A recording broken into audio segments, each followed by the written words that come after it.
Hello YouTubers, welcome back to my channel. Thanks for tuning in. First of all, I'm going to turn the car around, bring it into the garage a little bit because it is really windy, and then I'm going to talk through what I'm going to do to the car.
There we go, that's a little better. It's a little more sheltered, but it's mighty windy. So let's talk to you about the bits I'm on about. These bits here, this one is okay. So as I say, when I modified the scuttle panel, paint's already coming off. The water comes down here, runs down here, and exits through the hole. Now on this side, I broke it. So the water will come down off here, channel onto here, and normally goes down through there. So rather than go through there, it's going down through the inside of the wing and getting into the driver's footwell. Now I've checked all the normal things. The pollen filter, which I changed, is all mounted correctly. I've checked the drainage holes that sit there on the bulkhead, flows out fine, and I even opened the sunroof and poured some water in the runners there, and it all ran out fine. So the tiny bit of damp I've had, because we've literally had days of torrential rain, has come through there. Yeah, so what I did was I ordered a pair off of eBay, second hand. They were only 20 quid. And like I say, that should resolve that corner issue and allow me to progress more with the car. I'm looking at my Simposer delete kit, but hopefully that will come as a birthday present because that's soon. But anyway, let's show you the bits I ordered. There we go, there's the parts, YouTube magic. They were packaged really well, but this one, as you can see, it's got a tiny crack in it, and my one on this side is actually pretty good, but it was as cheap to buy a pair from a breakers than it was to buy this side from the odd dodgy dealer on eBay. As I say, it's actually really good, and it should sit either side of the wing and work at flushing the water out to where it's meant to go. So plan is take this out. I'll probably have to remove this clip because I believe it sits underneath. So yeah, it just slots underneath there. But as I say, hopefully that will channel the water to the correct place. That's the plan anyway. Right, so let's get this bit off, and I think I will give this bit a clean because it's a little bit dirty.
that's the parts removed.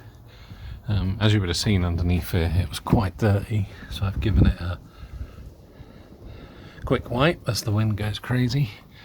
There was only like one clip, as I say, but you can see how the paint I've put on the scuttle panel has already started to lift, but that's not important because I may be looking at carbon stuff. Anyway, let's look at these two.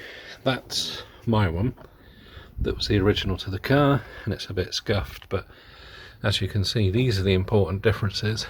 This part here has broken off on this one. That happened ages ago, and I didn't think it was important, but apparently it is. So that's the replacement. I think I'm going to give it a quick wipe over and then obviously put it on the car. Engine still cooling down. Yeah, I'll do a little update on my BC racing coilovers. I do intend, what I'll do on the next video, is I'm going to lower the car a little bit more, lower the rear and take a little bit out the front. The preload on the rear, oh, wind. The preload on the rear of the car is probably a little too harsh, so I'm getting a bit of knocking inside. But like I say, that will be in a future video coming up. In the meantime, let's give this a wipe.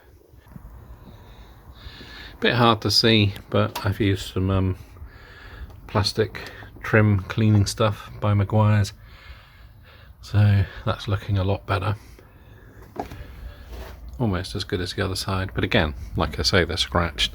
I'm missing a lot of these plastic bits as well because these break. I did replace these ones when I done the bonnet release, but I may get a dressage kit. But black alloy if they do, I don't know. But anyway, I'm going to put that little bit of trim back on there because that's what the actual clamp on the scuttle panel clips onto, and then basically just put it back in, and they only get secure with these plastic screws, so it's really a reversal of taking off. So straightforward.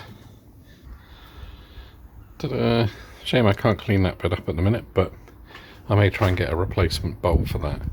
But that's the remaining part of the scuttle panel on, and all I've got to do now, which I will probably do it with two hands because I don't want to break it, is slot, oh, it's the train making loads of noise, slot the bonnet support latch lifter between those, make sure this goes underneath, and then put the clips back in. So hopefully straightforward, and I don't want to break that top bit again. That's better, that's in alignment. As I say, this little clamp here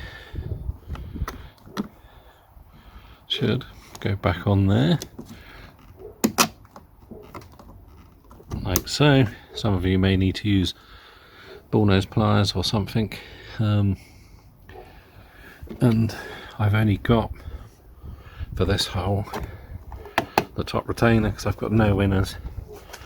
This hole I've got the retainer, and I've got the inner, like that. There's no actual real strength to the thread on these. Like I say, they basically just sit in the hole like that. Bit better.